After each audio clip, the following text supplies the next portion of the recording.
Hi எல்லோரும் எப்படி இருக்கீங்க? நல்லா இருக்கீங்களா? ஹஸ்பண்ட் வந்து ஊருக்கு போயிருந்தார். போயிட்டு அத்தை மாமா பார்த்துட்டு வரேன்னு சொல்லி போயிருந்தார். போயிட்டு ரிட்டர்ன் வரும்போது பார்த்திங்கன்னா அங்கேருந்து கொடுத்து விட்ட பொருள் வந்து பார்த்திங்கன்னா முருங்கைக்காய் கொடுத்து விட்டுருந்தாங்க. அதுக்கப்புறம் ஒரு சீப்பு வாழைப்பழம் கொடுத்து விட்டுருந்தாங்க.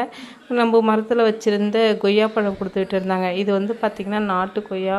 இது டேஸ்ட்டு சூப்பராக இருக்குங்க. இது வந்து காயாக இருக்கும்போதே சாப்பிட்டாலே கொஞ்சம் கூட தோறப்பே தெரியாது, அவ்வளோ ஒரு டேஸ்ட்டாக இருக்கும். மொத்தம் வந்து 2 வெரைட்டி மரம் வச்சுருக்கோம். அதில் இன்னொன்று வந்து பார்த்திங்கன்னா இந்த பெருசாக இருக்கும் பார்த்திங்களா, அதுதான். அதில் வந்து விதைங்கள்லாம் அவ்வளோ இருக்காது, ஆனால் சதப்பத்தாக இருக்கும். டேஸ்ட்லாம் அந்தளவுக்கு சொல்லிக்கிற மாதிரி இருக்காது. ஆனால் அதை இதையும் கம்பேர் பண்ணும்போது இந்த நாட்டு கொய்யாக்காய் தான் பெஸ்ட்டு. எங்கள் எல்லாருடைய ஃபேவரெட்டுன்னு வந்து பார்த்திங்கன்னா இந்த நாட்டு கொய்யா பழம் தான். இது தாங்க ஊர்லேருந்து கொடுத்து விட்டுருந்தாங்க. அதுக்கப்புறம் நைட்டு போல் வந்து டிஃபன் தான் செய்ய ஸ்டார்ட் பண்ணிட்டேன். இங்கே எத்தனை பேருக்கு உப்புமா பிடிக்குமோ பிடிக்காது தெரியாது, ஆனால் என்னுடைய ஃபேவரெட்னு பார்த்திங்கன்னா இந்த உப்புமா தான். அது ரவை உப்புமாவாக இருந்தாலும் சரி, கோதுமை உப்புமாவாக இருந்தாலும் சரி, இந்த சேமியா உப்புமா இருந்தாலும் சரி, எல்லாத்தையும் ஒரு கை பார்த்துருவேன்.